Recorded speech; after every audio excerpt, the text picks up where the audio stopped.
जी अस्सलाम वालेकुम। स्टूडेंट्स को आने दीजिए, फिर हम स्टार्ट करते हैं। 4 से 5 मिनट वेट करते हैं, स्टूडेंट्स आ जाएंगे इंशाल्लाह।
आपने अपने माइक साइलेंट कर लीजिए। मिस राबिया, आपका माइक खुला है।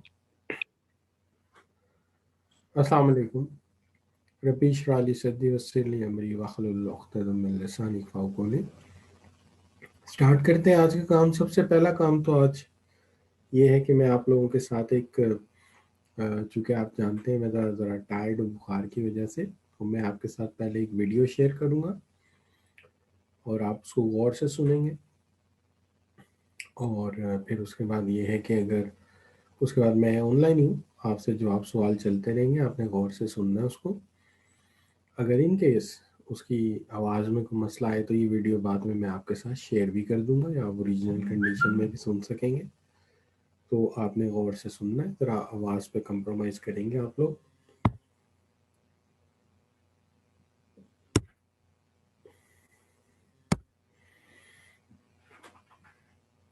जी, तो कमेंट्स में अगर मैं आपसे पूछूं कि क्या आपको ये क्लिप नज़र आ रहा है,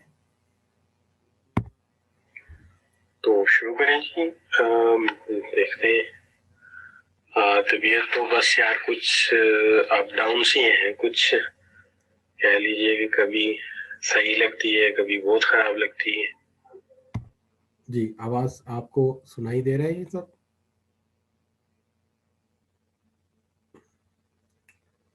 तबीयत यार बस थोड़ी अप डाउन है।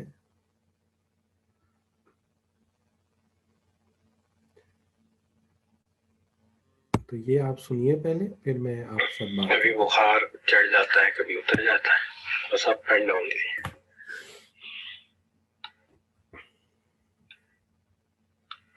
ये स्लाइड्स आपके साथ शेयर की थी कल, तो जो इसी से शुरू करते हैं। बिस्मिल्लाहिर्रहमानिर्रहीम, इंट्रोडक्शन टू मार्केटिंग से।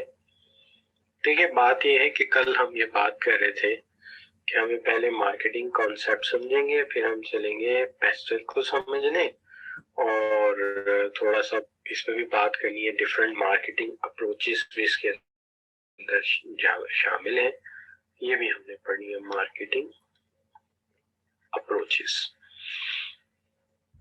तो सबसे पहले तो हम इसी को देखते हैं, मार्केटिंग को। मैंने यूं कहते हैं कि मार्केटिंग का मतलब लोग ये लेते हैं कि कोई चीज सेल कर रहे हैं तो ये मार्केटिंग है, but selling is an activity of the marketing. Selling जो है वो मार्केटिंग की एक एक्टिविटी है या एक पार्ट है। बेसिकली मार्केटिंग का जो रियल मीनिंग है वो आप अगर देखेंगे तो वो थोड़ा सा इससे डिफरेंट है। मार्केटिंग का असल मकसद जो है वो ये है कि आपने जो है पहले एक नीड आइडेंटिफाई करनी है अपने कस्टमर की। ठीक है, अपने कस्टमर की नीड आइडेंटिफाई करनी है, उसको एंटिसिपेट करना है, और उसके मुताबिक उसको प्रोडक्ट सप्लाई करना है एफिशिएंटली और प्रॉफिटेबली भी। अब आप ये समझ गए होंगे कि अगर मैं एक प्रोडक्ट बनाता हूँ और बेचने जाता हूँ तो ये मुश्किल काम है। अगर मैं एक प्रोडक्ट बनाता हूँ, उसको बेचने जाता हूँ तो ये मुश्किल काम है। लेकिन अगर मैं पहले से ही कस्टमर की नीड को आइडेंटिफाई कर लेता हूँ कि इसे क्या चाहिए, उसके मुताबिक मैं प्रोडक्ट डिजाइन कर लेता हूँ, डेवलप कर लेता हूँ, तो मेरा काम आसान हो जाएगा। क्योंकि वो चीज जो मैं बना के कस्टमर को कहूँ मैंने बना ली, अब खरीदो, तो कस्टमर को रियलाइज कराना बड़ा मुश्किल हो जाएगा। कहते हैं कि दुनिया का सबसे मुश्किल काम ये है कि एक वैल्यूएबल प्रोडक्ट जिसको कस्टमर खरीदना ना चाहे वो आप बेचने की कोशिश करें, ये सबसे मुश्किल काम है दुनिया का। लेकिन अगर आप पहले से उसकी नीड को असेस कर लेते हैं, अंदाजा कर लेते हैं कि इसकी जरूरत है क्या, और फिर आप वो चीज बना लेते हैं, तो फिर आपका काम बड़ा आसान और सिंपल हो जाता है।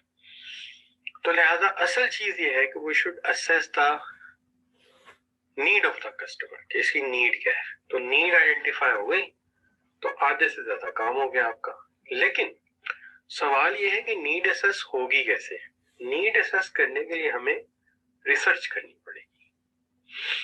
सो रिसर्च में कुछ भी हो सकता है, सर्वे हो सकता है, इंटरव्यू हो सकते हैं, ठीक है, या पहले से कोई रिसर्च रिपोर्ट मौजूद हो सकती है जिसमें से हम अंदाजा कर लें कि कस्टमर को क्या चाहिए। और फिर हमारा काम ये है कि वो चीज हमने ज्यादा महंगी नहीं होने देनी, हमने उसकी डिस्ट्रीब्यूशन को एफिशिएंटली करना है। ठीक है ना, जैसे गाड़ियां बन रही हैं, अब गाड़ी तो अच्छी से अच्छी बन सकती है, ऐसी गाड़ी बन सकती है कि जिसको आप समंदर में ले जाए तो वो जो सबमरीन बन जाए, और वो आप एयरपोर्ट पे ले जाए तो जहाज बन जाए। आपने देखी होगी जेम्स बॉन्ड की मूवीज में। लेकिन बात असल में ये है कि ये काम नहीं, काम ये है कि इसको हमने कॉस्ट इफेक्टिव भी करना है। इतना कॉस्ट इफेक्टिव करना है कि हमारा कस्टमर जो है वो इसको खरीद भी सके। ये नहीं है कि ये सिर्फ बन गई है अब खरीद लो। अच्छा, और ये काम में सिर्फ कॉस्ट पूरी नहीं करनी हमने, हमारे साथ स्टेक होल्डर अटैच हैं, हमारे शेयर होल्डर है। अगर हम कॉस्ट मीट करेंगे तो शेयर होल्डर तो नाराज हो जाएंगे। हमारे साथ हमारे एम्प्लॉइज हैं, ठीक है, हमारे साथ जो है हमारे सप्लायर हैं, ठीक है, बैंकर्स हैं। हमने इन सब की भी जरूरतें पूरी करनी है, लिहाजा हमें ये काम करना है प्रॉफिटेबली, ताकि मुनाफा कमाए और अपने स्टेक होल्डर्स को टाइम पे पेमेंट करें। तो ये है मार्केटिंग का बुनियादी कॉन्सेप्ट जो मैंने आपके सामने रखा। अब बात ये आ जाती है कि अगर मार्केटिंग के बारे में आपसे एक सवाल पूछ लिया जाए कि marketing is mainly concern with which of the following, तो आप सब बच्चे सी के हक में वोट देंगे, मुझे पता है कि इसका मतलब है एंटीसिपेट करना नीड को और मीट करना उसको।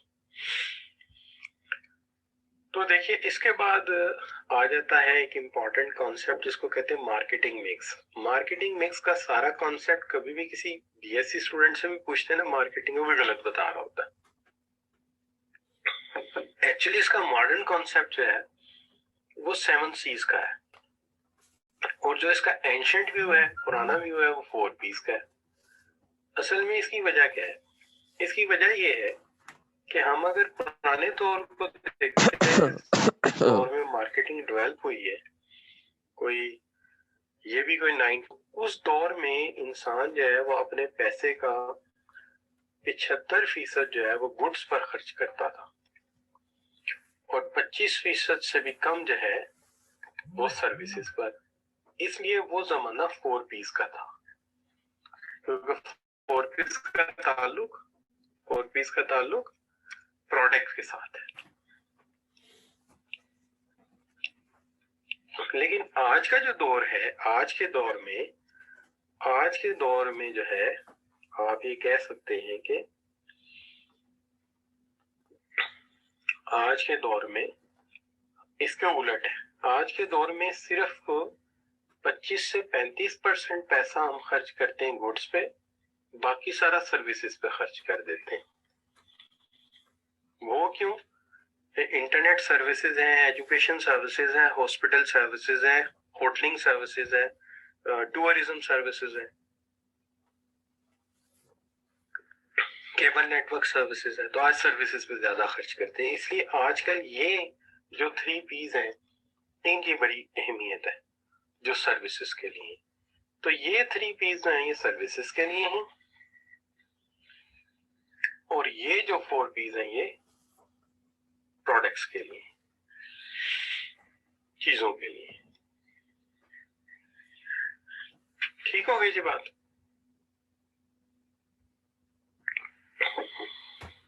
अब इसमें से जो एक ही वक्त में हम प्रोडक्ट और सर्विसेज दोनों प्रोड्यूस अगर करें, क्योंकि अब बहुत सारी चीजें ऐसी हैं जिसके साथ सर्विसेज भी अटैच हैं, ठीक है जी, तो फिर ये 7 P's बन जाते हैं। और इसकी मिसाल मैं यूं दे सकता हूँ कि अगर एसी भी खरीदने जाओ ना, तो वो लोग एसी भी कहते हैं आके देखे जाएंगे, तो सर्विसेज तो आ गई। फ्रिज भी खरीदने जाओ तो फ्रिज सीढ़ियां चढ़ा के आपके अपार्टमेंट में रख के चला के देखे जाते हैं। तो लिहाजा अब 7 P's आ गया, क्योंकि मैन्युफैक्चर्ड प्रोडक्ट में भी सर्विसेज लाजमी है। अच्छा जी, अब इसके बाद बात आ जाती है जी कि अगर प्रोडक्ट एंड सर्विसेज दोनों हो गई और ये बन गया 7 P's, ठीक है जी, तो 4 P's एंड 7 P's ये 7 P's में कन्वर्ट हो गया। इसको हम कह सकते हैं ये हमारा मार्केटिंग मिक्स। अब उसके अंदर दोनों को ही पढ़ना है, लेकिन सबसे पहले छोटी चीज कहते हैं पहले पढ़ा देनी चाहिए। तो सर्विसेज जो है वो जरा स्मॉल है कॉन्सेप्ट, इसको पहले पढ़ लेते हैं। तो क्या पढ़ेंगे? देखिए सबसे पहली बात तो ये है कि सर्विसेज से में यहाँ पे जो चीज आती है वो है आपका 3 चीजें। People, process and evidence. तो मैं इसको यहाँ पे अलग कर देता हूँ, पीपल, प्रोसेस एंड एविडेंस। देखिए मैं इसके अंदर मिसाल दे सकता हूँ, बड़ी अच्छी मिसाल हॉस्पिटल की, ठीक है जी। तो हॉस्पिटल जो है आप ऐसे में जाएंगे जैसे लाहौर में, आप, मुझे नहीं पता आपका शहर कौन सा है, लाहौर में डॉक्टर्स हॉस्पिटल का बड़ा नाम है। तो उसकी वजह क्या है, कहते हैं कि जो लीडिंग डॉक्टर्स हैं ना लाहौर के, बड़े डॉक्टर्स, वो बैठते हैं। इसका मतलब पीपल की वजह से होता है, ठीक है ना। अब इसी तरह अगर आप यूनिवर्सिटीज की बात करते हैं तो आईबीए कराची का बड़ा नाम है, ठीक है जी। लम्स लाहौर का बड़ा नाम है और यूएमटी का बड़ा नाम है। हम पूछते हैं जी वो क्यों, वो कहते हैं जी यहाँ पे प्रोफेसर्स बड़े अच्छे हैं, पीपल बड़े अच्छे हैं। तो आईबीए हो गया, लम्स हो गया या यूएमटी हो गया, ये सारे के सारे जो हैं क्यों पॉपुलर हैं, चूंकि यहाँ पीपल बड़े अच्छे हैं।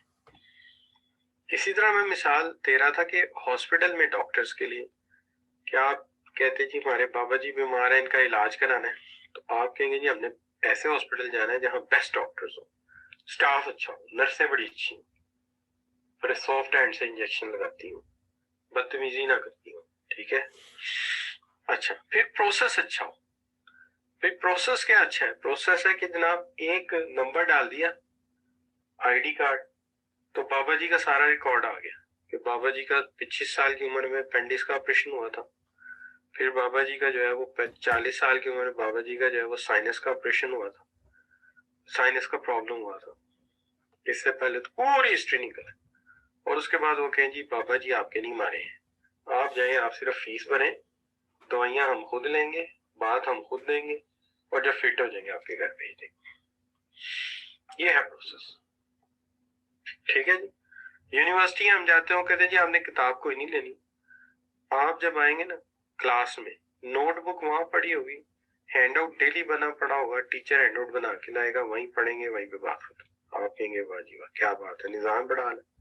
अच्छा, अब आप मांगेंगे फिजिकल एविडेंस, आप कहेंगे जनाब इसकी कोई फिजिकल एविडेंस भी तो देना कि फिजिकली ये साबित हो कि ये जो है वो वाकई कोई बेस्ट सर्विसेज आपने आज तक दी हैं।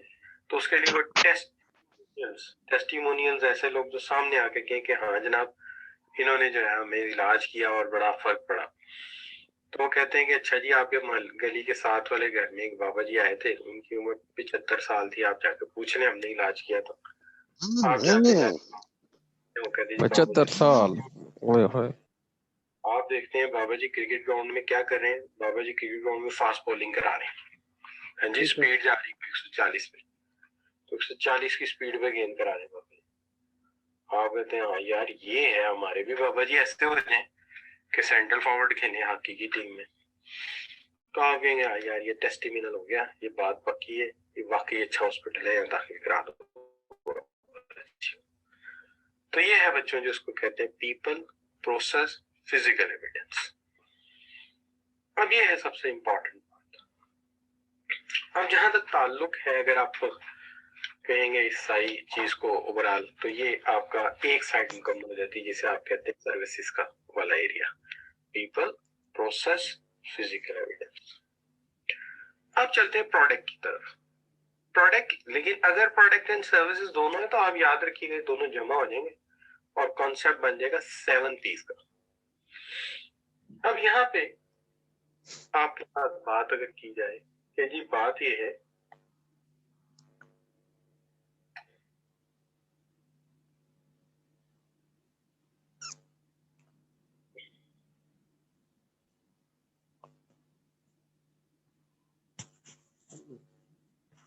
कि अगर मैं आपसे ये पूछूं कि the use of basic rather than extended marketing mix, यानी मैं एक्सटेंडेड मार्केटिंग मिक्स का बात नहीं कर रहा, मैं एक्सटेंडेड मार्केटिंग मिक्स की बात नहीं कर रहा, यूज ऑफ बेसिक यानी बेसिक की बात कर रहा हूं। Mix is more appropriate when A company, तो ऑप्शन लेनी पड़ेगी कि कब बेसिक 4P वाला जो है मॉडल यूज होगा।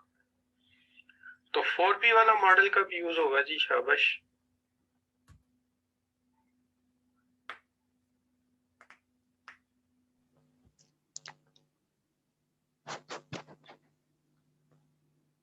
देख लेते हैं आप क्या जवाब देते हैं।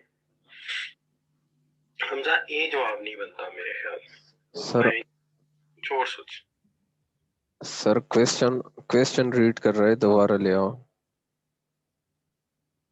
क्योंकि ए इसलिए नहीं बनेगा क्योंकि अगर आप ए बनाते हैं तो ये direct with consumer such as supermarket, ये तो सेलिंग है। सेलिंग मैन्युफैक्चरिंग तो होती है, सेलिंग तो सर्विसेज होती है।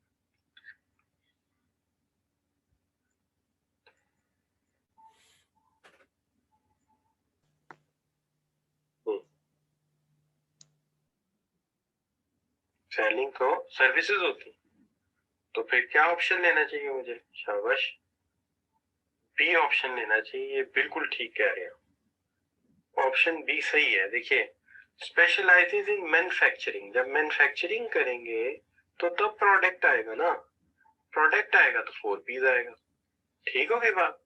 तो मैन्युफैक्चरिंग किस चीज की है? Computer component. तो ये करेक्ट हो गई बात। ठीक हो गई जी बात? तो ये करेक्ट हो गई। अच्छा, एक तो बात ये होगी।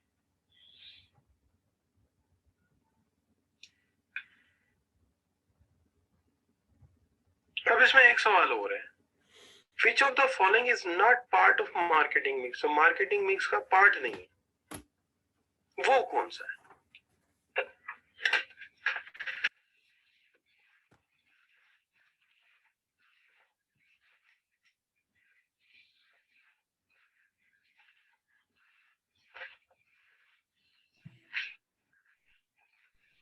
Physical evidence.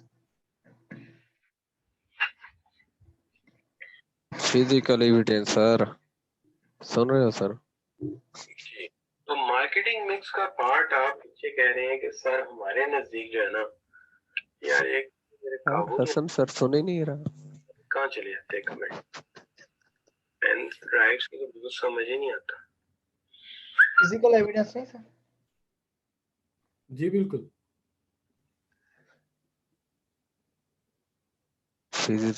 फिजिकल एविडेंस जी जी ठीक है।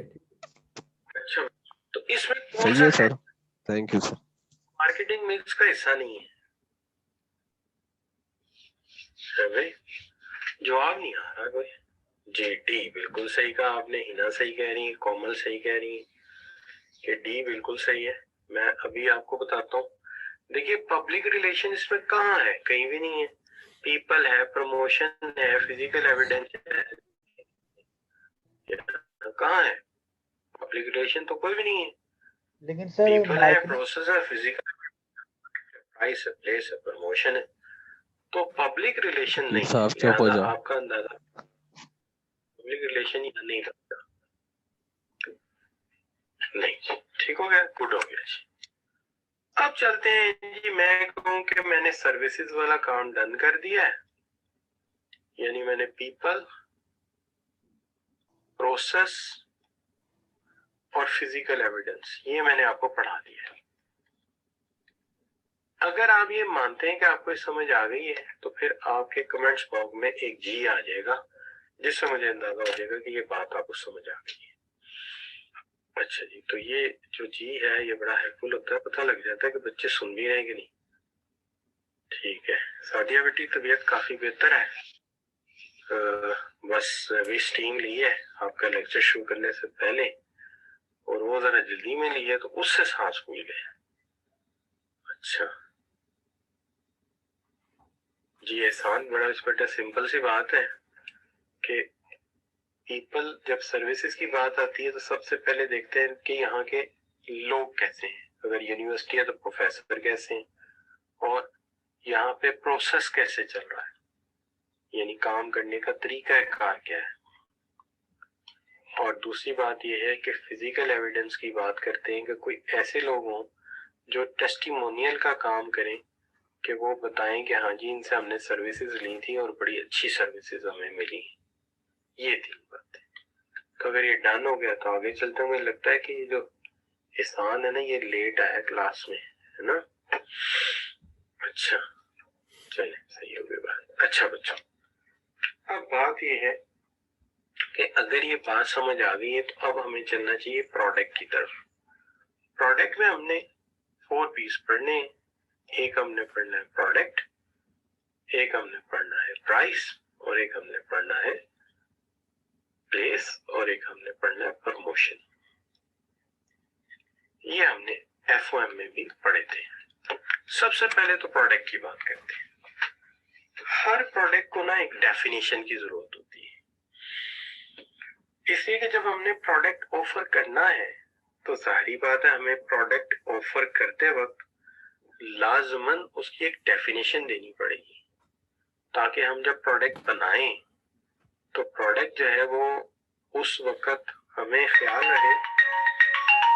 सॉरी, ये सर की कॉल आ जाती है, इसलिए आजकल खबर लेने वाले दोस्त यार भी हैं तो उनको भी मैं मतलब खबर देनी होती है। अच्छा नहीं, हम चलते हैं अपनी बात पे। बात ये कि जो कोर बेनिफिट्स हैं सर्विसेज के, अगर आप देखें तो यहाँ पे हमें मिसाल चाहिए समझने के लिए कि जी प्रोडक्ट डेफिनेशन कैसे बनेगी। अब जो प्रोडक्ट डेफिनेशन की आप बात करते हैं ना, तो इसके अंदर मैं आपसे ये कहूंगा कि देखिए, जब तक कोई चीज बनानी है हमने और उसके मुतालिक फीचर नहीं लिखे तो फीचर लिखेंगे वो डेफिनेशन हो जाएगी। भाई फर्ज कीजिए हम दो चीजों की मिसाल ले लेते हैं। एक ले लेते हैं कार, ठीक है जी, हम कार बना रहे हैं, ठीक है। और एक ले लेते हैं सोप, ठीक है जी, सोप ले लेते हैं, बाथ सोप ले लेते हैं। चलो, तो ऐसा करते हैं कि पहले कार की बात करते हैं जी, कार बनाने जा रहे हैं। अच्छा जी, कार का कोर बेनिफिट क्या होता है? तो कार का कोर बेनिफिट होता है pick and drop. Pick and drop, दुनिया का हर फीचर इसमें से निकाल हो और पिक एंड ड्रॉप निकाल दे, चले ना, तो ऐसी गाड़ी का कोई फायदा नहीं है। यानी कोर बेनिफिट वो बेनिफिट है जिस पे कंप्रोमाइज नहीं हो सकता। इसी तरह बात सोप है, सारा कुछ करे लेकिन जर्म किल ना करे। तो अगर जर्म किल नहीं करता तो फिर हमें उसका क्या फायदा। इसलिए बाकी चीजों पे कंप्रोमाइज शायद हो या ना हो, लेकिन कोर बेनिफिट पे कंप्रोमाइज नहीं हो सकता। ये उसका बुनियादी फायदा है। गाड़ी को चलना चाहिए, जहां से चाहे जहां चाहे वो पहुंचाए चले, और साबुन को जर्म किल करनी चाहिए। अब दूसरी चीज आ गई कि सिर्फ कोर बेनिफिट से प्रोडक्ट नहीं बिकता। प्रोडक्ट के लिए उसका एक ब्रांड नेम चाहिए होता है। कोई टोयोटा है, कोई होंडा है, कोई फोर्ड है, क्या चीज है, तो ब्रांड नेम भी चाहिए। फिर उसके अंदर कुछ फीचर्स चाहिए। स्पीडोमीटर कैसा है, एसी है नहीं है, हीटर है नहीं है, फॉग लाइट है नहीं है, डेक सिस्टम है नहीं है, ये सारी बातें आम है। इसमें से कौन सी चीज है जो निकाल ले तो काम चल जाएगा, लिहाजा जरूरी है। अब आज की गाड़ी बिकती किस पे है? डिजाइन पे, स्टाइल पे। तो देखे जी, लोग सबसे पहला ऑब्जेक्शन ही लगाते हैं, वो जी गाड़ी बड़ी अच्छी है जी, अभी टोयोटा यारिस लॉन्च हुई ना, मुझे नहीं पता आगे चल के क्या हुआ। होंडा सिटी का पहले रिस्पॉन्स बड़ा बुरा आया था, पर्टिकुलरली वो जो डी शेप आई थी ना, उसका बहुत बुरा लोगों ने कहा था। उन्होंने कहा जी ये कोई गड्डी है तो बोनट ही नहीं का, तो लिहाजा बोनट होता है वो जहाँ इंजन होता है, बोनट ही नहीं है। तो मुझे याद है मैं चला रहा था तो एक दोस्त ने कहा यार ये कोई गाड़ी ली है, इसका तो बोनट ही नहीं है। तो मैंने उसे जवाब दिया मैं गाड़ी अंदर बैठ के चलाता हूँ, बोनट पे नहीं बैठता। तो you see, design and style बड़ा मैटर करता है। अब आगे आ जाती चीज क्वालिटी। क्वालिटी एक लंबी बात है। क्वालिटी मैंने पढ़ेंगे तो आप क्वालिटी पढ़ चुके हैं, फीचर क्या है, क्वालिटी में फीचर भी आते हैं, फ्रेग्रेंस भी आती है, क्वालिटी में एस्थेटिक्स भी आते हैं, क्वालिटी के अंदर ड्यूरेबिलिटी भी आती है, क्वालिटी के अंदर रिलायबिलिटी भी आती, क्वालिटी में रिपेयरेबिलिटी भी आती है। ये सारी बातें आप इंटरप्राइज मैनेजमेंट के शुरू के सेक्शन में पढ़ चुके हैं। अब पैकेजिंग जाहिर है गाड़ी का मसला नहीं था, इसलिए दूसरी मिसाल मैंने ले ली थी साबुन की। ये भी मैटर करता है कि इसकी कितनी दिलकश पैकेज है, पैकिंग कितनी अच्छी आपने की, हाउ इट्स लुक लाइक, ये देखने में कैसा लगता है। जाज़िबे नजर है कि नहीं है, लेकिन कुछ चीजें ऐसी हैं जो इसके पैकेज के बाहर है। अच्छा, तो ये देखिए, ये जो इसकी दो डेफिनेशन होगी, एक इसकी कोर डेफिनेशन होगी, एक इसकी एक्चुअल डेफिनेशन होगी। लेकिन अगर ये गाड़ी या फ्रिज है तो इसको एक और डेफिनेशन की जरूरत है, जिसको हम कहते हैं augmented definition, augmented product. Augmented में क्या है कि गाड़ी इंस्टॉलमेंट पे अवेलेबल है, इसके साथ कोई वारंटी है कि नहीं, ठीक है जी, और इसके साथ कोई डिलीवरी या क्रेडिट टर्म्स बनती हैं, और फिर आफ्टर सेल सर्विसेज भी कोई है कि नहीं है। जैसे आजकल बड़ा नाम है किया पिकांटा का, किया पिकांटो कहते हैं जनाब कि हम, मेरा ख्याल है 1,00,000 किलोमीटर और 5 साल की वारंटी दे रहे हैं। ये बहुत बड़ी वारंटी है मेरे नजदीक। 1,00,000 किलोमीटर जो है एवरेज, अगर कोई बड़ा अच्छा यूजर है तो 20,000 किलोमीटर गाड़ी चलाता है। मेरा ख्याल है कि मैं बड़े बेस्ट यूजर हूं तो मैं साल में 25,000 किलोमीटर गाड़ी चला लेता हूँ। इसके अंदर ट्रेवलिंग आउट ऑफ सिटी भी है, ठीक है जी। और अगर आप मतलब मेरी, वो आपको बताएगा कि 1,00,000 बहुत है, यानी कि 4 साल तक आप समझेंगे गाड़ी आपकी जो है वो गारंटी में। तो ये बच्चों जो हम बात कर रहे थे, इन जो डेफिनेशंस मैंने बताई हैं, इनकी जो एक्सप्लेनेशन है वो यहाँ दी हुई है। ये रही core product, actual product, augmented product, ये आगे आपने यहाँ से पढ़नी है। तो इसकी दो डेफिनेशन थी, एक प्रोडक्ट की डेफिनेशन चाहिए और एक प्रोडक्ट पोजीशनिंग चाहिए, ठीक है।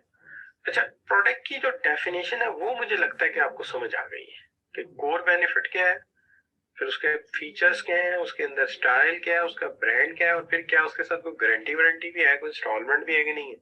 तो मुझे लगता है ये तो समझ आ गया।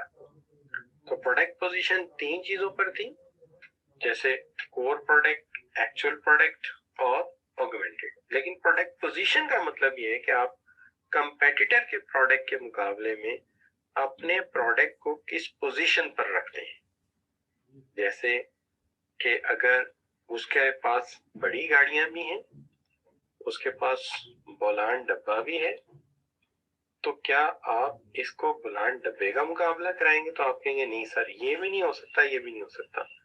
इसकी निस्बत जो है वो अपने जैसे किसी प्रोडक्ट के साथ टक्कर दी जा सकती है। लिहाजा ये जो है, ये है how product can be compared, positioned as compare to other product available in the market. कि किस तरह प्रोडक्ट है वो दूसरे प्रोडक्ट के मुकाबले में पोजीशन किया जाता है और किस प्रोडक्ट के मुकाबले में आप इसको लाते हैं। एक आधा सवाल भी पूछ लेते हैं। सवाल ये है कि A Limited manufacture and sells board games. It is currently considering the packaging, quality and design of the board games as a part of strategic review. What element of marketing mix in A Limited reviewing? ये किस 4 P's में आप add करेंगे? He is talking about packaging, quality and design. So, quality, design. तो आप ये कहेंगे तमाम बच्चे कि सर इसको हम ए में कंसीडर करेंगे, ठीक है। उसकी दो वजूहत है, एक तो आपने भी पढ़ा ही एक ही, और दूसरी बात ये है कि अभी आपने पढ़ा है कि जो पैकेजिंग है, क्वालिटी है, डिजाइन है, ये सारा प्रोडक्ट में। अब आगे आ जाती है प्राइसिंग। प्राइसिंग की जब आप बात करते हो तो एक बात आपके जहन में होनी चाहिए कि प्राइसिंग जो है इसमें 4 फैक्टर कंसीडर होते हैं। तो 4 इंपॉर्टेंट फैक्टर्स आर कंसीडर्ड। एक होता है कॉस्ट। कोई भी फर्म कॉस्ट से नीचे सेल नहीं करेगी, पहली बात। No firm will sell below the cost. दुनिया की कोई फर्म कॉस्ट से नीचे सेल नहीं करती, पहली बात। दूसरी चीज, हमें यह देखना पड़ेगा कि मार्केट में गोइंग रेट क्या है। किस रेट पर बाकी कंपेटिटर बेच रहे हैं। तो अभी जैसे मुख्तार ने बात की कि अगर नया प्रोडक्ट होगा तो हमारे पास ये सहूलत ही नहीं होगी, कॉस्ट तो होगी, कंपेटिटर की सहूलत नहीं होगी, वो फिर हमें खुद असेस करना पड़ेगा। लेकिन जनरलाइज केस के अंदर कॉस्ट से बिलो तो बेचेंगे नहीं। You can not cell below cost, can not cell below cost, आप कॉस्ट से नीचे नहीं बेच सकते। लेकिन दूसरी चीज ये है कि कंपेटिटर जो है उसका रेट क्या है, गोइंग रेट क्या है, ये भी देखना पड़ेगा। एक चीज बड़ी जरूरी है और वो ये है कि ये भी देखना पड़ेगा कि हाउ मच, ये मैंने पॉकेट बनाई है अपनी तरफ से, how much money is the pocket in the customer of the customer. Customer के पास सरप्लस पैसा है और वो कितना पे कर सकता है, हाउ मच लाइक टू पे, वो कितना पे कर सकता है। अब ये है तीन बातें, पहली बात कॉस्ट क्या है, तो दूसरी बात कंपेटिटर की है, और जो तीसरी बात है वो कस्टमर की पॉकेट की है। अब आ गई आपकी चौथी बात। चौथी बात ये है कि कॉर्पोरेट ऑब्जेक्टिव्स क्या है, कॉर्पोरेट ऑब्जेक्टिव्स क्या है। कॉर्पोरेट ऑब्जेक्टिव में सबसे पहली बात यह है कि मतलब मैंने जो कुछ देखा है मैं तो वो शेयर करूंगा ना, कोई एक दो एग्जांपल्स। अब देखिए कॉर्पोरेट ऑब्जेक्टिव में बात औक़ात होती है low cost strategy, low cost leader इसको कहते हैं। इनका एम ये होता है कि लो कॉस्ट बनाओ और लो प्राइस पे सेल कर दो, ये स्ट्रेटेजी है, लो कॉस्ट लो प्राइस। और ये स्ट्रेटेजी को मजाक ना समझिएगा, स्ट्रेटेजी पे दुनिया हिला के रख दी जापान ने, टोयोटा, होंडा, सुजुकी सब ये स्ट्रेटेजी फॉलो करते हैं, सस्ता बनाओ सस्ता बेचो। दुनिया में जापान से सस्ती गाड़ी कोई नहीं बनाता। हाँ अब चाइनीज आए, कोरियन आए, वो उनकी स्ट्रेटेजी को कूप अप करते हैं, लेकिन अभी तक भी जापान जो है सस्ते में भी अच्छी क्वालिटी देता है। अच्छा तो लो कास्ट है, वरना अदरवाइज जिस जमाने में आप 60s को देखिए ना, पाकिस्तान में 60s को पाकिस्तानी वॉक्स वैन चलाते थे, पाकिस्तानी ब्रेडफोर्ड का ट्रक खरीदते थे। उसकी वजह मेरा हाल है 4.5 से 12 रुपए के अंदर अंडर डॉलर था, 4-4.5 रुपए का डॉलर था और 12 रुपए तक गया वो अयूब खान के दौर में, और बड़ी खप डली गई यार, 3 गुना महंगा कर दिया। तो you see low price and low cost leadership, सस्ता बनाओ सस्ता बेचो। अगर जापानीज गाड़ियां ना बनाते तो हम तो गाड़ियों के हथों रह जाते, जितना डॉलर महंगा हो गया। अब हम अमेरिकन गाड़ी खरीदने का तो हम सोच भी नहीं सकते, या जर्मन का आम बंदा तो नहीं सोच सकता। अच्छा तो एक स्ट्रेटेजी है, दूसरी है क्वालिटी लीडरशिप। क्वालिटी लीडरशिप ये है कि अच्छा प्रोडक्ट बनाना है क्वालिटी का और हाई प्राइस चार्ज करनी, ठीक है जी। ये स्ट्रेटेजी मर्सिडीज की है, BMW की है। तो स्ट्रेटेजी भी मैटर करती है, ऑब्जेक्टिव भी मैटर करता है कि आपने स्ट्रेटेजी क्या रखी है, अपनी ऑब्जेक्टिव क्या बनाया। तो 4 बातें, कॉस्ट से नीचे नहीं बिकेगी, कंपेटिटर की प्राइस का एनालिसिस होगा, कस्टमर की जेब में पैसे कितने और कॉर्पोरेट ऑब्जेक्टिव्स क्या हैं। ये होगी 4 बातें। पहली चीज तो ये, अगर तो ये 4 बातें समझ आ गई हैं तो एक जी लिख के एंटर कर दीजिए।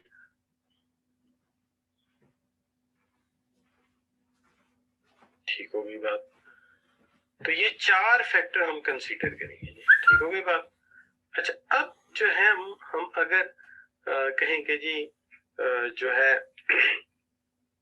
आज तक कंपनीज ने कौन सी स्ट्रेटेजीज फॉलो की, तो बहुत सारी की, मैं ये नहीं कहता यही वाली, बहुत सारी की। लेकिन इसमें से एक लिस्ट आपके सामने, एक लिस्ट है कॉस्ट प्लस प्राइसिंग। ये असल में होता पुराना सेठ कल्चर। ये पुराना सेठ कल्चर आपने देखा होगा कि सेठ साहब के पास मजदूर जाते हैं या मैनेजर साहब जाते हैं और जाके कहते हैं कि सेठ साहब ये कुर्सी बनाई है कितने की बेचनी। सेठ साहब कहते हैं यार मुझे नहीं पता कितने की बेचनी, मुझे हर कुर्सी पे ना एक मार्कअप चाहिए, मुझे हर कुर्सी पे 200 रुपये मुनाफा चाहिए, बात खत्म होगी। तो इसको कहते हैं कॉस्ट प्लस मार्कअप। जितनी कॉस्ट आ जाए उसमें 200 रुपया मेरा है, तो ये this is what we called cost plus pricing. अब कुर्सी बनी अगर 800 रुपए की, तो 200 रुपया आपने ऐड कर दिया, हमारे एंटरप्रेन्योर साहब ने जो मुनाफा कहा 1000 रुपए की बिकी। कास्ट 1000 रुपया हो गई 1200 की हो जाएगी, कास्ट 1200 हो गई 1400 की हो जाएगी। This is simple pricing. एक तरीका है जिसको कहते हैं पेनिट्रेशन प्राइसिंग। लो प्राइस करके चीज को बेच दो ताकि मार्केट शेयर ज्यादा से ज्यादा मिल जाए। आज के दौर में मुझे कोई ऐसी फर्म नजर कम ही आती, काश के कोई हो, कोई एक हो, चाहे कि पत्ती वाले हो जाए, लेकिन ऐसा नजर नहीं आता। सो लो प्राइस करके मार्केट शेयर गेन कर लो, तो ये चीज हो जाती है। अब जो उसके बाद चीज आ जाती है वो है परसीव क्वालिटी प्राइसिंग। अब जो परसीव क्वालिटी प्राइसिंग है वो ये चीज है कि क्वालिटी को आप परसीव क्या करते हैं। यानी यूसी अगर मैं कहूं कि जहन में ये रखना है प्राइस देते वक्त कि ऐसी प्राइस ना दे देना कि लोग समझे इसकी क्वालिटी पुअर है। तो कहता है a high price is set to reflect create an image, कि एक बॉल पॉइंट है और आपने उसकी प्राइस रख दी 5 रुपए, तो जैसे ही कोई कस्टमर लेने जाएगा तो आम आदमी कहेगा कि मैं तो रोज 10 रुपए की लेता हूँ, आप देंगे ये लो यार बॉल पॉइंट, तो कितने का? 5 रुपए का। साथ ही गए यार जरा अच्छे वाला दे दो, ये रख लो। क्यों? क्योंकि उसके मिनिमम प्राइस 10 रुपए है। अगर आप 5 रुपए रखेंगे तो वो उसको इंफीरियर समझेगा। तो एक कॉन्सेप्ट ये भी है कि प्राइस इतनी रखो कि दूसरा समझे यार इसमें जरूर कोई क्वालिटी। ठीक है जी, दूसरा समझे कि यार इसमें जरूर कोई क्वालिटी है। तो एक होगी कॉस्ट प्लस प्राइसिंग, कि कॉस्ट के साथ कुछ एड इन वैल्यू। दूसरी होगी पेनिट्रेशन प्राइसिंग, जिसके अंदर आप सस्ता करके बेच देते हैं। और तीसरी हो गई क्वालिटी, परसीव्ड क्वालिटी प्राइसिंग, के जो क्वालिटी आप परसीव करते हैं ना आपने वो उसको देनी। अब ये जो प्राइस डिस्क्रिमिनेशन है ये इकोनॉमिक्स में आपने पढ़ी हुई है। एक ही प्रोडक्ट की 2 डिफरेंट प्राइसेस। जैसे प्रिंटाइज हॉल एक बुक सेलर है, वो फेयर प्राइस पे देता है एशिया में किताबें, सस्ती देता है इंडिया पाकिस्तान में, लेकिन यूरोप और अमेरिका महंगी बेचता है। तो ये प्राइस डिस्क्रिमिनेशन है। गोइंग रेट का अभी मैंने जिक्र किया था। गोइंग रेट ये है कि जो मार्केट में चल रहा है वही हम बेच देते हैं, सेट टू मैच कंपेटिटर्स, जो कंपेटिटर्स की प्राइसेस है। लेकिन इसमें मैं जंप करके एक आगे जा रहा हूं, लॉस लीडर। अब जो लॉस लीडर है ये वो है, ये याद रखिएगा, लॉस लीडर मुसलसल नहीं लॉस कर सकता। किसी वक्त किसी को हराने के लिए या किसी को मार्केट से भगाने के लिए वो कॉस्ट से भी नीचे बेच देता है, लेकिन हमेशा के लिए वो ऐसा नहीं करेगा। इसका मकसद ये है कि इस वक्त मार्केट में मैं जंप इन कर जाऊं, लो कास्ट पे ले जाऊं, सस्ता बेच दूं और भगा दूं सारों को। और जब सारे भाग जाएंगे फिर क्या करेगा? फिर जाहिर बात है अपनी छुरी चाकू निकालेगा, ये सॉरी अपनी पॉलिसी निकालेगा और फिर प्राइसेस बढ़ा देगा। जाहिर है वो पागल थोड़ी है कि सस्ता करके हमेशा के लिए बेचेगा। तो इसको कहते हैं लॉस लीडर। अब आगे बात आप लोगों की कि जो मैंने 2 चीजें छोड़ दी, एक प्राइस स्कीमिंग और एक कैप्टिव प्राइसिंग। ये अभी मैं रोक रहा हूं, पहले मुझे ये इंश्योर हो जाए कि 1 2 3 4 5 6 ये 6 आपको समझ आ गई। स्कीमिंग प्राइसिंग ये है कि हमेशा नया प्रोडक्ट लॉन्च करो, नया मॉडल लॉन्च करो बल्कि, और सबसे पहले अपर क्लास को स्कीम्ड ऑफ करो। उसके बाद उससे मिलता जुलता मॉडल लो और उससे निचली क्लास को स्कीम्ड ऑफ करो, फिर उसके बाद उससे नीचे। ये स्ट्रेटेजी जो है किसकी है कि पहले नया मॉडल लाओ तो सबसे ऊपर वाली क्लास को बेचो, फिर उसके बाद फिर नया मॉडल लाओ, फिर वो मॉडल के 2 फीचर कम करके नीचे कर दो, एक और नया मॉडल ला के ऊपर रख दो। तो ये किसकी स्ट्रेटेजी शाबाश आजकल चल रही है, बड़ी मशहूर स्ट्रेटेजी है, बताएगा कोई बच्चा किसकी है ये स्ट्रेटेजी? जी शाबाश, सैमसंग तो सेकंड है इसमें। ये स्ट्रेटेजी आईफोन की थी, स्ट्रेटेजी आईफोन की थी, लेकिन सैमसंग गालबन उसका कोई प्रोडक्ट सप्लायर था या उसका कोई कंपोनेंट सप्लायर था, तो इसने सारा कुछ उसी से बारो कर लिया।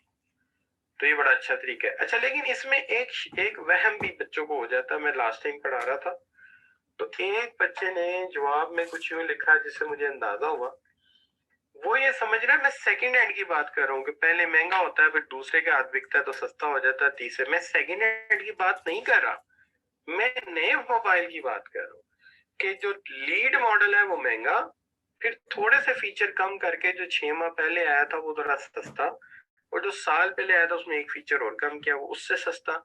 यानी इस वक्त अगर आप सैमसंग की बात कर लें तो मेरा ये जाती अंदाजा है कि 20,000 रुपए से एक मॉडल शुरू हो जाता है मिनिमम, और 1,60,000 रुपए तक आई थिंक उसके मॉडल्स हैं जो मैंने देखे, बाकी अल्लाह बेहतर जानता है। तो ये है, इसको कहते हैं स्कीमिंग प्राइसेस, के स्कीम्ड ऑफ करते जाओ ऊपर वालों को। फसल वो थ्रेशर का असूल, पहले ऊपर वाली फसल दाना कटेगा, फिर अगला ब्लेड उससे नीचे जाएगा, फिर अगला ब्लेड उससे नीचे जाएगा, तो आखिर में जाके वो गरीब आदमी को भी उन्होंने दे ही देना कुछ ना कुछ उसका। तो ये है प्राइस स्कीमिंग। अब आ जाते captive product pricing. Captive product pricing ये है कि दो चीजें बेचो, एक चीज सस्ती दे दो, दूसरी चीज महंगी दे दो। मिसाल के तौर पे प्रिंटर, पर्टिकुलरली इंकजेट प्रिंटर मिलेगा कितने का जी? अब नहीं मुझे पता एग्जैक्ट, लेकिन तकरीबन 3,000 रुपए का जी। आप बड़े खुश होंगे यार, इंकजेट प्रिंटर 3,000 रुपए घर लाएंगे, 200 कॉपी प्रिंट होगी, कॉटरेज खत्म। कॉटरेज लेने जाएंगे आप खुशी खुशी, यार 3,000 रुपए का इंकजेट है, 200 की होगी कॉटरेज, 600 की होगी, 500 की होगी। वहां जाकर पूछता है कॉटरेज कितने को, कहता है जी 3500 रुपए की। आप रोने लग जाते हैं, यार 3,000 का तो नया प्रिंटर है, कॉटरेज 3500 की क्यों है? तो वो आप कहते हैं यार नया प्रिंटर फिर ले लूंगा वगैरह, फिर नया ले लो, फिर 200 पे बंद हो जाएगा। अगर चलाना है तो एक्चुअली उसके अंदर हमने थोड़ी सी स्याही डाल के आपको सैंपल दिया था। कॉटरेज इसकी 3500 रुपए की है, दो, एक कलर और एक ब्लैक एंड व्हाइट। ये होती है कैप्टिव प्रोडक्ट प्राइस। ग्लूकोमीटर जो शुगर चेक करने वालों का अक्सर कंपनियां सस्ती बेचती हैं, लेकिन जब स्टिक लेने जाते हैं तो डबल पैसे ले लेते हैं। इसको कहते हैं कैप्टिव प्रोडक्ट प्राइसिंग। अच्छा, बाद में फिर वो जनाब अच्छे खासे उस पर पैसे लगते हैं, फिर लगता है पता कि जनाब क्या भाव पड़ रही है, तो this is called captive product. अब स्कीम्ड प्राइस स्कीमिंग क्या है कि जी स्कीम्ड ऑफ करते जाओ ऊपर वाले लेवल को, फिर नीचे वाले पे आ जाओ जी। और जो है आपका क्या नाम लेते हैं यूसी, जो आपका है कैप्टिव प्रोडक्ट प्राइसिंग, दो जॉइंट प्रोडक्ट हैं, जो इनिशियल प्रोडक्ट है सस्ता दे दो और अगला प्रोडक्ट उठा के महंगा कर दो, तो बंदा रोए या जो मर्जी करे, खरीदेगा तो सही। फिर क्या ख्याल? अगर ये समझ आ गई है तो ठीक है, आगे चलते जी कर लेते हैं हम इस सवाल के ऊपर। सवाल है, A business is planning to launch a new product. It plans to sell this product in the Europe and America, but will charge more in America as it is feel American customer will be willing to pay more. What type of pricing strategy is business considering? इधर business किस किस्म की strategy consider कर रहा है?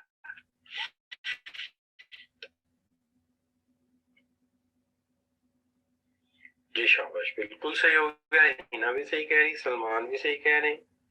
ठीक है कि ये है प्राइस डिस्क्रिमिनेशन, दो मुख्तलिफ जगह पे मुख्तलिफ प्राइस चार्ज कर रहे हैं। ठीक हो गई जी बात। अगला सवाल जी, printers are available to buy very cheaply, however cartridges required to operate them are expensive. ये कौन सी स्ट्रेटेजी है? शाबाश। Which strategy is this? बिल्कुल ठीक हो गई, ये है B. Captive product pricing. Hamza, अच्छा, very right, is a captive product. अच्छा बच्चों, जो है वो तीसरे वाले मामले की कि दो पीस हो गए, प्रोडक्ट एंड प्राइस। अब आ जाते प्रमोशन पे।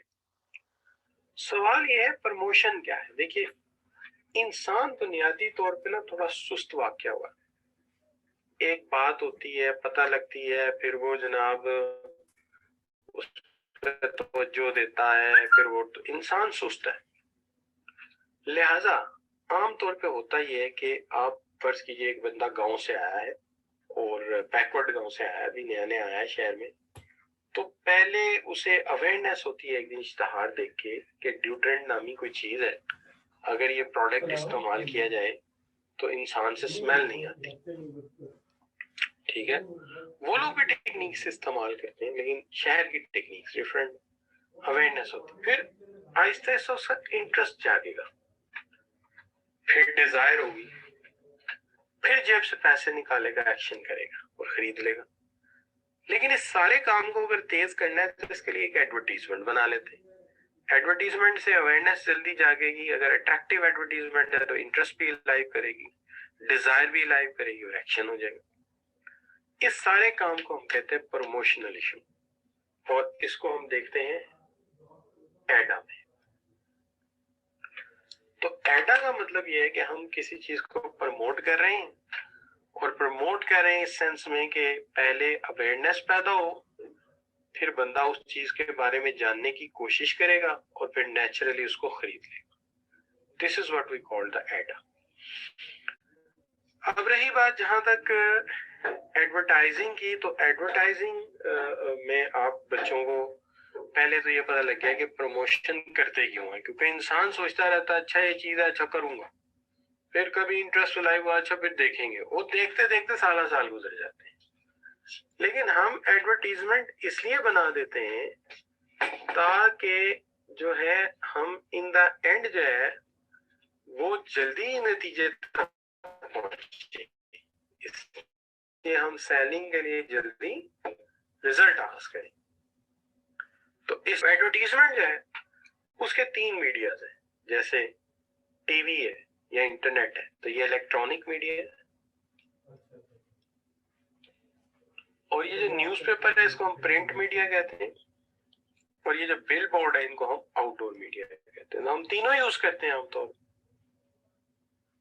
अच्छा, सेल्स प्रमोशन है, जैसे आपने अक्सर देखा होगा मोर्टीन का हम स्प्रे खरीदते हैं, साथ चेरी ब्लॉसम की एक पॉलिश लिपटी होती है, कहते हैं bye one get one free, एक खरीदो एक मुफ्त ले लो। पिज्जा हट पे अक्सर होता है 12 बजे के बाद मिडनाइट मैडनेस शुरू हो जाती है, by one pizza get one pizza free. मैं एक दिन 11:30 बजे पिज्जा खाने चला गया, उसने कहा सर आपके लिए स्पेशल ऑफर। मैंने कहा वो क्या? जो 12 बजे डील शुरू नहीं है आपके लिए आधा घंटा पहले। क्या तेरी बड़ी मेहरबानी। अच्छा, तो this is buy one get one free. दूसरी चीज आ गई पर्सनल सेलिंग। पर्सनल सेलिंग है door to door selling. Door to door selling यानी एक डोर से दूसरे डोर तक सेलिंग करने जाना।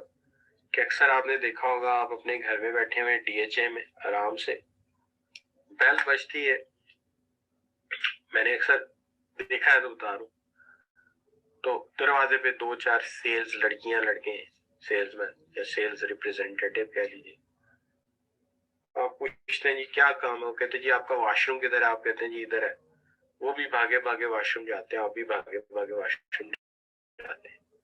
वहां जाके वो कहते हैं अब आपको तो कमोड ही बड़ा गंदा है। फिर वो क्या करते हैं, उस पर हार्पिक लगाते हैं, हार्पिक लगाते हैं, फिर हाथ लगाते हैं, ची ची की आवाजें आती हैं, कहते हैं अब हुआ ना साफ। फिर उसके बाद वो आपको दो डिटर्जेंट दे देते हैं, क्वेश्चनर फिल करा लेते हैं, इसको कहते हैं पर्सनल सेलिंग, यानी कि भाई बात यह है लोग कहाँ आएंगे, सुनते हैं नहीं सुनते, हम खुद लेके एक दो डिटर्जेंट चले जाते हैं कि ये देखें कितने काम की चीज। तो this is called door to door salesman. ठीक है ना, जैसे वो एहसन आजकल आ रहा है इश्तहार में, आपने देखा होगा, तो कहती है एहसन, कहता है आपके लिए नया बाथरूम लाया हूं। नया बाथरूम, वो फिर कहते किसके लिए, आपके लिए। लेकिन वो देता कोई नहीं, वो एक डब्बा पकड़ाता है, वो लगाते हैं तो वो नया, वही पुराने बाथरूम नया होता है। अच्छा बच्चों, फिर आ जाती पर्सनल रिलेशंस। पर्सनल रिलेशन ये हम कहते हैं हम बेचने आए ही नहीं, हमने कुछ नहीं बेचना, हम तो सिर्फ आपके स्पोर्ट्स इवेंट को ऑर्गेनाइज करेंगे, इसके लिए आपको बजट देंगे, हम वहां हम बिल बोर्ड अपने लगा लेंगे, इश्तहार लगा लेंगे। तो इससे रिलेशनशिप पैदा होते हैं, इंडस्ट्री में इमेज पैदा होता है। तो ये चीज आ जाती है पर्सनल सेलिंग। ये है बच्चों प्रमोशनल इश्यूज। अब आगे बात ये है कि सवाल आपसे कर लेते हैं। Promotion is about encouraging customer to buy the organisation's product और services by moving them through 4 stages: action, awareness, desire, interest. Which is the correct order for the 4 stages? इस stages का correct order क्या होगा? जी बच्चों, मैं देख रहा हूं।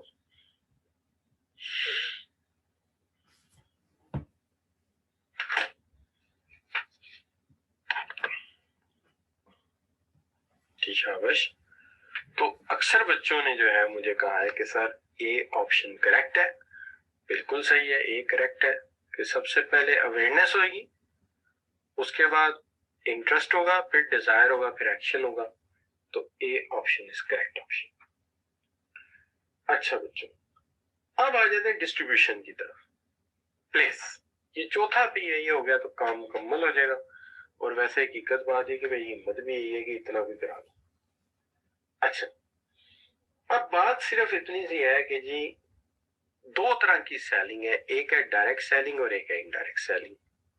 इसके लिए बचपन से मैं एक ग्राफ देखता आ रहा हूं, मैं वो ग्राफ बना देता हूं, आप उससे समझिए, और जिसको ग्राफ समझ ना आया तो उससे माजरत। बात ये जी कि एक है मैन्युफैक्चरर, क्या जी मैन्युफैक्चरर, मैन्युफैक्चरर कौन होता है जी, जो चीज बनाता है। और एक है जी आपका, एक है जी आपका कस्टमर। अगर मैन्युफैक्चरर कस्टमर के साथ डायरेक्ट राब्ता कर ले तो ये है डायरेक्ट सेलिंग, ये है डायरेक्ट सेलिंग। मैन्युफैक्चरर ने डायरेक्ट बात कर ली कस्टमर के साथ।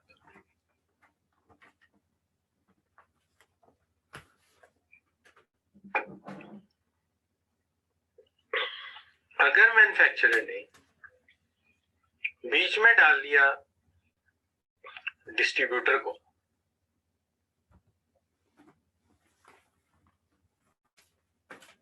तो ये हो गए इनडायरेक्ट सेलिंग।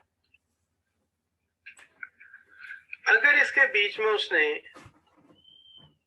मजीद ये किया कि जो है होलसेलर को भी ऐड कर लिया, तो ये भी इनडायरेक्ट है। अगर इसके बीच में उसने रिटेलर को ऐड कर लिया तो ये भी क्या हो जाएगा, इनडायरेक्ट है। तो इसके अंदर ब्लैक वाली लाइन से डायरेक्ट है, बाकी सारे इनडायरेक्ट हैं, जिसमें मार्केटिंग इंटरमीडिएट्स इन्वॉल्व है।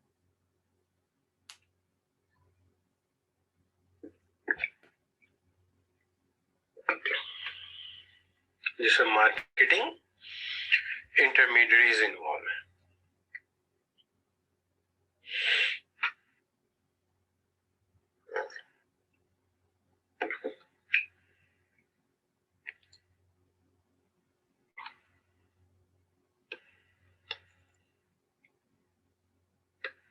जी बच्चों, तो ये हो गया जी आपका डायरेक्ट इनडायरेक्ट सेलिंग। हाँ, ये याद रखना है आपने कि अगर बीच में ये आ जाते हैं,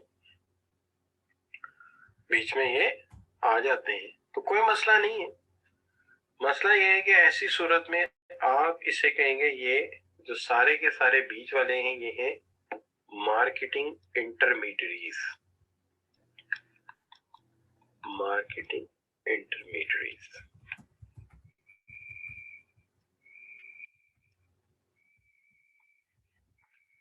ठीक होगी बात?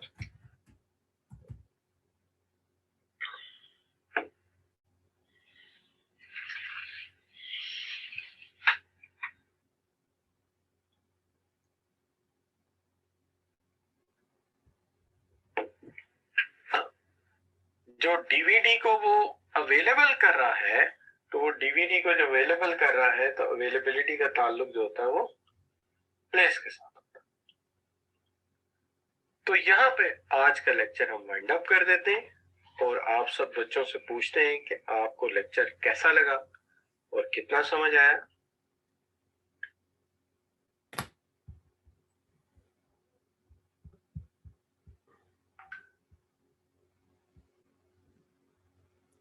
जी बच्चों, अब आपके सवालात और वही सवाल के आपको कितना समझ आया? ग्राफ समझ नहीं आया, वो नजर ही नहीं आया। स्टॉप था। लास्ट में सर ग्राफ शो ही नहीं हुआ। अच्छा, ग्राफ शो ही नहीं हुआ। जो सबसे इम्पोर्टेंट था, वरना कुछ समझ नहीं आया। जी सर ग्राफ शो ही नहीं हुआ, ग्राफ बाकी तो क्लियर हो गया, उसकी वजह से वो तो पता ही नहीं चला बाकी क्या। क्लियर हो गया। सर जी ग्राफ बाकी की नहीं समझ आई। जी अब सर सर आ रहा ग्राफ है। की समझ नहीं आई। अच्छा, मैं अभी कराता हूँ। देखिए, इसमें अच्छा एक सर, तो थैंक यू सर। आपने ये देखना है कि ये मैन्युफैक्चरर है यस सर। और ये है कस्टमर। अगर ये आपस में डायरेक्ट डील कर लेते हैं तो ये जो है जी, ये आपका होगा डायरेक्ट मार्केटिंग, या ये डायरेक्ट मार्केटिंग। एक तो ये अप्रोच है, मैन्युफैक्चरर डायरेक्ट ही कस्टमर को जो है वो इन्वॉल्व कर ले। दूसरी चीज जो है वो ये हो सकती है कि बीच में होलसेलर ऐड कर ले।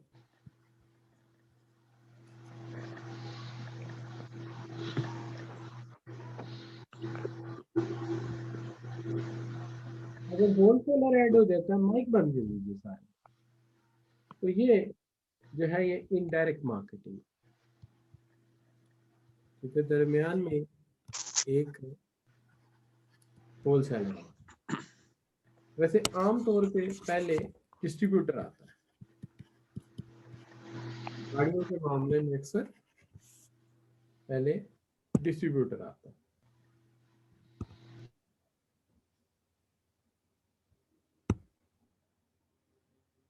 तो गाड़ियों के मामले में अक्सर डिस्ट्रीब्यूटर आता है, फिर उसके बाद होलसेलर आ गया,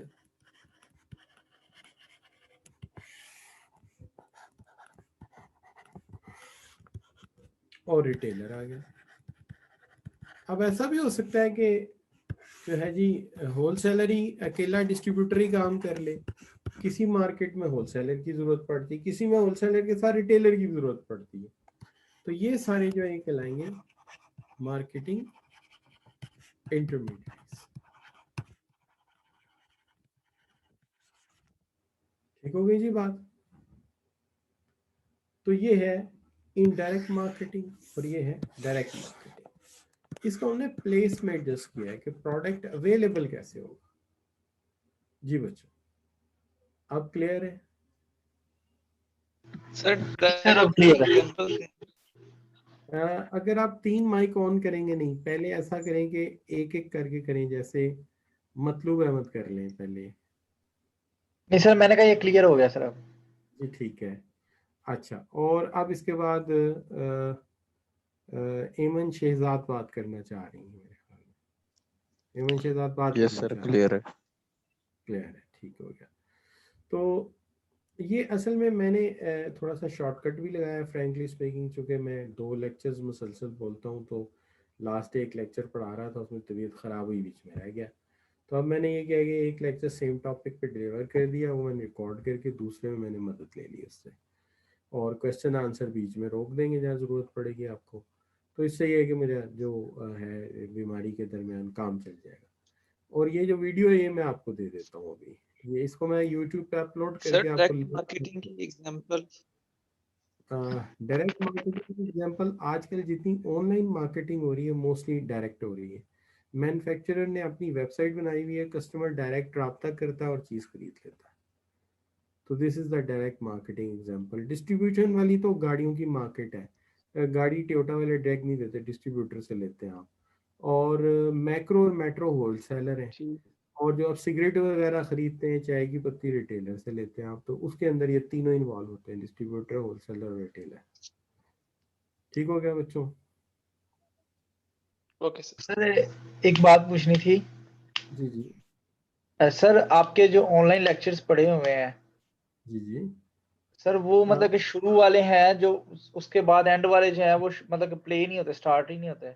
नहीं वो असल में मुझे आज जरूरत पड़ी तो मैंने रिकॉर्ड किया, वरना मैं नहीं कर रहा था। तो होना तो ये चाहिए, ऑनलाइन मैं जब पढ़ाता तो रिकॉर्ड करता ना। आपके जो एंटरप्राइज मैनेजमेंट है ये सारी मैंने पढ़ाई क्लासेस में। अच्छा, जो ऑनलाइन मैंने पढ़ाई उसकी रिकॉर्डिंग ICMAP ने कर ली थी, इसलिए मेरे ज़हन में था कि उधर पढ़ी हुई तो मुझे ज़रूरत नहीं है। तो मुझे अंदाज़ा होता ना कि आपको इतनी ज़रूरत है तो मैं कर लेता। अब इत्तेफाक ये है कि जितने अगले लेक्चर वो तो मैं आपको सारे दे दूंगा, क्योंकि अब मैं बटन दबा देता हूँ यहाँ से। लेकिन जो पहले वाले हैं ना वो नहीं है। जी सर, ठीक है। तो और अगर मैं कहूँ ना मैं कोई कमिटमेंट कर लूँ तो वो भी गलत है। हाँ ये हो सकता है, वो लैब वाले मेरे एक दोस्त हैं, उनसे बात करके देखूंगा कि अगर उन्होंने रिकॉर्ड करके रखे हुए हैं तो वहां से मैं आपको दे दूंगा। कमिटमेंट नहीं है, ठीक है? जी sir, thank you sir. Most welcome जी। तो इसको मैं अभी ना थोड़ा सा एडिट करके अपलोड करता हूँ और तकरीबन घंटे डेढ़ तक आपको इसका लिंक सेंड कर देता हूँ। ठीक हो गई जी? ओके जी, सी यू इंशाल्लाह। Thank you very much. अल्लाह हाफिज़। अटेंडेंस लगानी सर? हाँ यार, अटेंडेंस तो लगानी है मैंने, वो तो मेरे जहन से निकल गया। अच्छा हुआ आपने याद करा दिया, थैंक यू वेरी मच। कि आज डेट है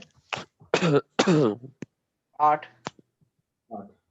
तो आप सब बोल सकते हैं ना, अल्लाह रखा है, ठीक है? तो मोहम्मद यासीन। Yes sir. ठीक सर है, मेरा माइक बंद प्रेजेंट। था। कोई बात नहीं। Present sir. Mohammad Hasan. Yes sir, present. ठीक है। मतलूब यस को तो सर। मैं देख लिया। अच्छा, सिजाद मोहम्मद मतलूब। साजिद। मोहम्मद साजिद मतलूब, ठीक है। Sami. Yes sir. Nasik bin Shahid. Yes sir. Mic खोल लें। Eman Shahzad. Yes sir. Wajid. Yes sir. अच्छा नहीं, वासिक है सॉरी। अच्छा, अब जो बच्चे मैंने नहीं बोले, राबिया आ गई है, राबिया। Yes sir. ठीक है।